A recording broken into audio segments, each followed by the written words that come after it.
Good evening সবাইকে। আজকে খুব ফুচকা খেতে ইচ্ছা করছিল, কিন্তু বাইরে এত বৃষ্টি হচ্ছে যে বেরোনোই যাবে না। তাই ভাবলাম বাড়িতেই বানিয়ে নিই। বাট ফুচকা বানানোর যে উপকরণগুলো দরকার আমার কাছে ছিল না, কিন্তু বাড়িতে ফুচকার পাঁপড় ছিল। তাই ভাবলাম পাঁপড় দিয়েই আজকে ফুচকা খাবো। দেখো, তেল গরম করে আমি বানিয়ে নিয়েছি, পাঁপড়গুলো ভেজে নিয়েছি। এবার ফুচকার আলু বানানোর জন্য সেদ্ধ করে নিয়েছি আলু।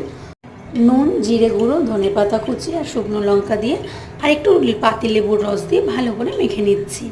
তাহলেই আমাদের পুরটা রেডি হয়ে যাবে। আমার বাড়িতে তেঁতুল অ্যাভেলেবেল ছিল না বলে আমি লেবু দিয়েছি।